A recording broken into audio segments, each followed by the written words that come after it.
terms of cyber risk, a few of the things that companies can do is have a very specific look at their control environment within the company. So normally we do an information security audit, and any company that has skills in information technology or has accountants, auditors or the like working within the company can actually perform this function.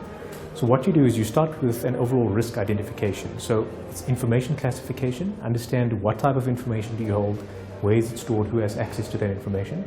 Then understand what is the risk that that information actually poses to you. Is it regulatory risk? Is it reputational? Could it be anything else? And on top of that, you need to understand what are the controls that you need to have in place to manage that risk. And the controls that you can have are many things. You can have a BitLocker type password before you actually load operating system on your laptop. That's an example of one. Or you could actually have VPN connections coming in through your system and you actually don't allow internet connections that are unsecured. So those are very simple type of protocols that people put in place to just make sure the traffic coming through their networks are correct, and that should form part of control mechanisms that you have for these identified risks. Once you've done that, you can actually put together a risk-based approach where you say what is your highest risk ranked from greatest severity to lowest severity, and you actually go and implement more controls to actually bring your risk down to an acceptable level.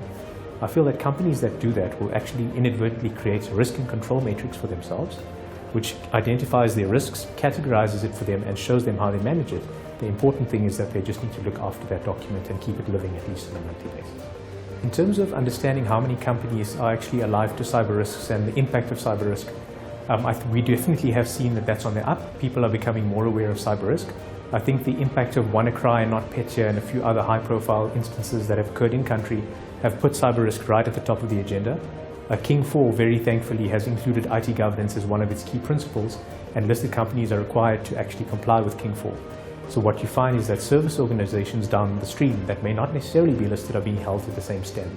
So we are finding that cyber is getting the type of attention that it needs.